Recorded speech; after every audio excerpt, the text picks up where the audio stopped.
بسم اللہ الرحمن الرحیم۔ اللہ تبارک و تعالیٰ کے پاکیزہ نام سے شروع کرتے ہیں جو بہت مہربان نہایت رحم والا ہے۔ رمضان المبارک کی فضیلت۔ محترم ناظرین، اللہ تبارک و تعالیٰ کا کتنا بڑا کرم ہے کہ اس نے ہم پر ماہ رمضان المبارک کے روزے فرض کر کے ہمارے لیے سامان تقویٰ فراہم کیا۔ اللہ عز و جل پارہ 2 سورۃ البقرہ میں ارشاد فرماتا ہے، اے ایمان والو، تم پر روزے فرض کیے گئے ہیں جیسے ان پر فرض کیے گئے تھے جو تم سے پہلے تھے، تاکہ تم پرہیزگار ہو جاؤ۔ روزہ گنہگاروں کے گناہ معاف کراتا ہے، نیک کار یعنی نیک بندے کے درجے بڑھاتا ہے اور ابرار کا قرب الہی زیادہ کرتا ہے، اس لیے اسے رمضان کہتے ہیں۔ نیز یہ اللہ کی رحمت، محبت، زمان، امان اور نور لے کر آتا ہے، اس لیے رمضان کہلاتا ہے۔ خیال رہے کہ رمضان یہ 5 ہی نعمتیں لاتا ہے اور 5 عبادتیں: روزہ، تراویح، اعتکاف، شب قدر میں عبادات اور تلاوت قرآن۔ اسی مہینے میں قرآن کریم اترا اور اسی مہینے کا نام قرآن شریف میں لیا گیا۔ رمضان الکریم کے 11 حروف کی نسبت سے روزے کے فضائل سے متعلق فرامین مصطفیٰ صلی اللہ تعالیٰ علیہ وآلہ وسلم: بے شک جنت میں ایک دروازہ ہے جس کو ریان کہا جاتا ہے، اس سے قیامت کے دن روزے دار داخل ہوں گے، ان کے علاوہ کوئی اور داخل نہ ہوگا۔ کہا جائے گا روزے دار کہاں ہیں؟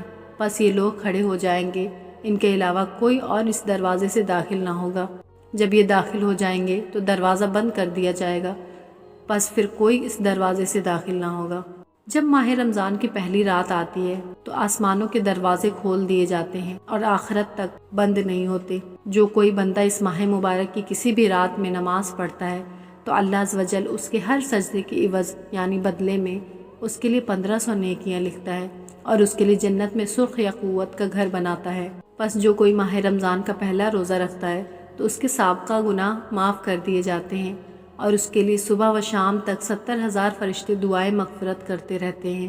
رات اور دن میں جب بھی وہ سجدہ کرتا ہے اس کے ہر سجدے کے بدلے اسے جنت میں ایک ایک ایسا درخت عطا کیا جاتا ہے کہ اس کے سائے میں گھوڑے سوار 500 برس تک چلتا رہے۔ میری امت کو ماہ رمضان میں 5 چیزیں ایسی عطا کی گئیں جو مجھ سے پہلے کسی نبی کو نہ ملی۔ نمبر 1، جب رمضان المبارک کی پہلی رات ہوتی ہے تو اللہ عز و جل ان کی طرف رحمت کی نظر فرماتا ہے، اور جس کی طرف اللہ عز و جل نظر رحمت فرمائے اسے کبھی بھی عذاب نہ دے گا۔ نمبر 2، شام کے وقت ان کے منہ کی بو جو بھوک کی وجہ سے ہوتی ہے اللہ تعالیٰ کے نزدیک مشک کی خوشبو سے بھی بہتر ہے۔ نمبر 3، فرشتے ہر رات اور دن ان کے لیے مغفرت کی دعائیں کرتے رہتے ہیں۔ نمبر 4، اللہ تعالیٰ جنت کو حکم فرماتا ہے، میرے نیک بندوں کے لیے مزین یعنی آراستہ ہو جا، عن قریب وہ دنیا کی مشقت سے میرے گھر اور کرم میں راحت پائے گا۔ نمبر 5، جب ماہ رمضان کی آخری رات آتی ہے تو اللہ عز و جل سب کی مغفرت فرما دیتا ہے۔ قوم میں سے ایک شخص نے کھڑے ہو کر عرض کی، یا رسول اللہ صلی اللہ تعالیٰ علیہ وآلہ وسلم، کیا وہ لیلۃ القدر ہے؟ ارشاد فرمایا، نہیں، کیا تم نہیں دیکھتے کہ مزدور جب اپنے کاموں سے فارغ ہو جاتے ہیں تو انہیں اجرت دی جاتی ہے؟ حضرت ابو ہریرہ رضی اللہ عنہ سے مروی ہے کہ حضور اکرم صلی اللہ علیہ وآلہ وسلم نے فرمایا، جب ماہ رمضان آتا ہے تو جنت کے دروازے کھول دیے جاتے ہیں اور دوزخ کے دروازے بند کر دیے جاتے ہیں اور شیطانوں کو پابند زنجیر کر دیا جاتا ہے۔ روزہ اور قرآن قیامت کے دن بندے کی سفارش کریں گے۔ روزہ کہے گا، اے میرے رب، میں نے اس بندے کو دن کے وقت کھانے پینے سے اور جنسی خواہش پوری کرنے سے روک دیا تھا، پس تو اس کے بارے میں میری سفارش قبول فرما۔ قرآن کہے گا، میں نے اس کو رات کے وقت سونے سے روک دیا تھا، پس تو اس کے بارے میں سفارش قبول فرما۔ چنانچہ ان دونوں کی سفارش قبول کی جائے گی۔ جو بندہ روزے کی حالت میں صبح کرتا ہے اس کے لیے آسمان کے دروازے کھول دیے جاتے ہیں اور اس کے اعضاء تسبیح کرتے رہتے ہیں، اور آسمان دنیا پر رہنے والے فرشتے اس کے لیے سورج ڈوبنے تک مغفرت کی دعائیں کرتے رہتے ہیں۔ اگر وہ 1 یا 2 رکعتیں پڑھتا ہے تو یہ آسمانوں میں اس کے لیے نور بن جاتی ہے، اور حورین یعنی بڑی آنکھوں والی حوروں میں سے اس کی بیویاں کہتی ہیں، اے اللہ عز و جل، تو اس کو ہمارے پاس بھیج دے، ہم اس کے دیدار کی بہت زیادہ مشتاق ہیں۔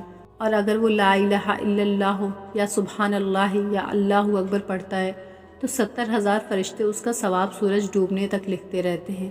آدمی کے ہر نیک کام کا بدلہ 10 سے 700 گنا تک دیا جاتا ہے۔ اللہ پاک نے فرمایا، سوائے روزے کے کہ روزہ میرے لیے ہے اور اس کی جزا میں خود دوں گا۔ اللہ پاک کا مزید ارشاد ہے، بندہ اپنی خواہش اور کھانے کو صرف میری وجہ سے ترک کرتا ہے۔ روزے دار کے لیے 2 خوشیاں ہیں، ایک افطار کے وقت اور ایک اپنے رب سے ملاقات کے وقت۔ روزے دار کے منہ کی بو اللہ کے نزدیک مشک سے زیادہ پاکیزہ ہے۔ بے شک اللہ پاک نے رمضان کے روزے تم پر فرض کیے اور میں نے تمہارے لیے رمضان کے قیام کو سنت قرار دیا ہے، لہٰذا جو شخص رمضان میں روزے رکھے اور ایمان کے ساتھ اور حصول ثواب کی نیت سے قیام کرے یعنی تراویح پڑھے تو وہ اپنے گناہوں سے ایسے نکل گیا جیسے ولادت کے دن اس کو اس کی ماں نے جنا تھا۔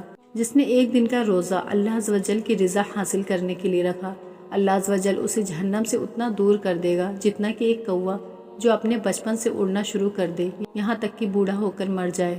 جس نے ماہ رمضان کا ایک روزہ بھی خاموشی اور سکون سے رکھا، اس کے لیے جنت میں ایک گھر سبز، زبرجد یا سرخ یا قوت کا بنایا جائے گا۔ ہر شے کے لیے زکوٰۃ ہے اور جسم کی زکوٰۃ روزہ ہے اور روزہ آدھا صبر ہے۔ روزے دار کا سونا عبادت اور اس کی خاموشی تسبیح کرنا اور اس کی دعا قبول اور اس کا عمل مقبول ہوتا ہے۔ جس کو روزے نے کھانے یا پینے سے روک دیا کہ جس کی اسے خواہش تھی تو اللہ تعالیٰ اسے جنتی پھلوں میں سے کھلائے گا اور جنتی شراب سے سیراب کرے گا۔ قیامت والے دن روزے داروں کے لیے ایک سونے کا دسترخوان رکھا جائے گا جس سے وہ کھائیں گے، حالانکہ لوگ حساب کتاب کے منتظر ہوں گے۔ روزے کی حالت میں جس کا انتقال ہوا، اللہ تعالیٰ اس کو قیامت تک کے روزوں کا ثواب عطا فرمائے گا۔ رمضان میں ذکر اللہ کرنے والے کو بخش دیا جاتا ہے اور اس مہینے میں اللہ پاک سے مانگنے والا محروم نہیں رہتا۔ جب رمضان کی پہلی رات ہوتی ہے تو اللہ تعالیٰ اپنی مخلوق کی طرف نظر فرماتا ہے، اور جب اللہ عز و جل کسی بندے کی طرف نظر فرمائے تو اسے کبھی عذاب نہ دے گا، اور ہر روز 10 لاکھ کو جہنم سے آزاد فرماتا ہے۔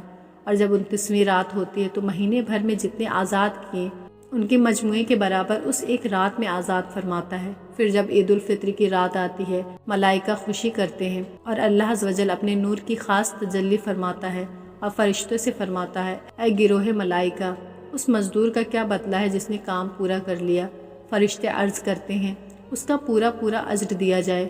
اللہ تعالیٰ فرماتا ہے، میں تمہیں گواہ کرتا ہوں کہ میں نے ان سب کو بخش دیا۔ نبی کریم صلی اللہ علیہ وآلہ وسلم کے پاس ایک شخص آیا اور کہا کہ اے اللہ کے رسول صلی اللہ علیہ وآلہ وسلم، اگر میں گواہی دوں کہ اللہ کے سوا کوئی معبود برحق نہیں اور نماز قائم کروں اور روزہ رکھوں تو میرا حساب کن لوگوں کے ساتھ ہوگا؟